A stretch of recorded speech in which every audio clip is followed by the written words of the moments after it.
तो ये कहानी है भारत के एक ऐसे सफर की जिसने सबको चौंका दिया है। आज हम देखेंगे कि वो कौन सी बड़ी वजह है जिन्होंने 2026 तक भारत को दुनिया का एआई कमांड सेंटर बना दिया। ये सिर्फ एक लाइन नहीं है, ये एक बहुत ही स्ट्रेटेजिक शिफ्ट की कहानी है। चलिए इस शानदार बदलाव को जरा और करीब से समझते हैं। 280 बिलियन डॉलर्स, जरा इस नंबर के बारे में सोचिए। ये सिर्फ एक आंकड़ा नहीं है, ये भारत के टेक सेक्टर की वो ताकत है, वो स्केल है जो दिखाता है कि यहाँ की अर्थव्यवस्था किस रफ्तार से बढ़ रही है। और ये देखिए 38,000, ये उन हाई पावर्ड जीपीयूज की संख्या है, मतलब वो सुपर पावरफुल कंप्यूटर चिप्स जो एआई डेवलपमेंट की जान होती हैं। ये भारत के नेशनल मिशन का एक बहुत ही अहम हिस्सा है।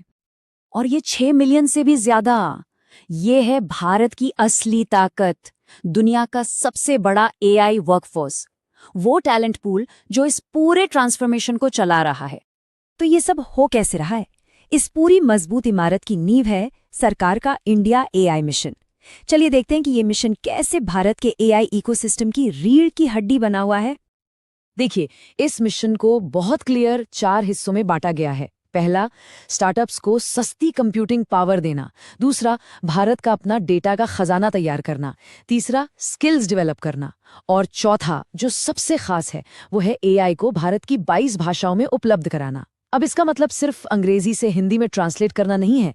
इसका मतलब है कि मराठी जैसी भाषाओं के लिए देवनागरी लिपि और उसके कीबोर्ड को एआई सही से समझे, ताकि टेक्नोलॉजी हर किसी के लिए उसकी अपनी भाषा में काम करे और इसका फायदा पूरे देश को मिले।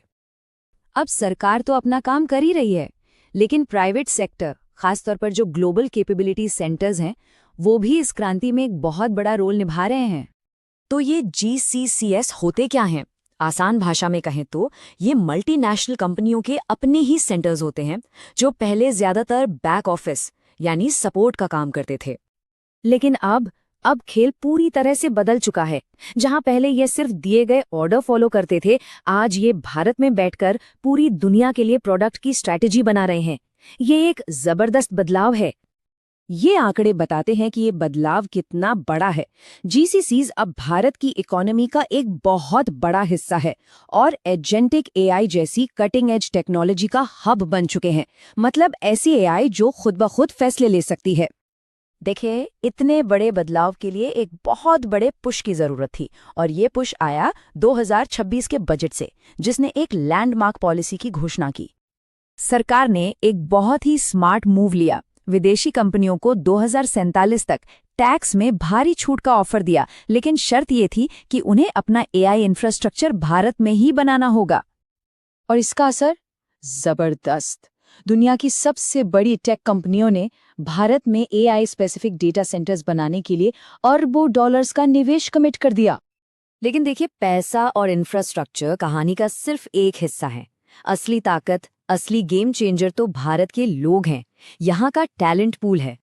ये नंबर्स अपने आप में पूरी कहानी बयां करते हैं। एआई जॉब्स की ग्रोथ हो, नए स्टार्टअप्स हों, या फिर दुनिया भर के डेवलपर्स का कंट्रीब्यूशन, भारत हर पैमाने पर दुनिया को लीड कर रहा है।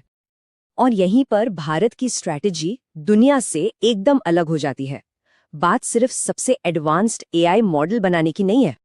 मतलब दुनिया की सबसे एडवांस्ड एआई बनाने की होड़ में शामिल होने के बजाय भारत का फोकस इस बात पर है कि एआई का इस्तेमाल आम लोगों की असल समस्याओं को सुलझाने के लिए कैसे किया जाए, चाहे वो खेती हो, हेल्थ केयर हो या गवर्नेंस।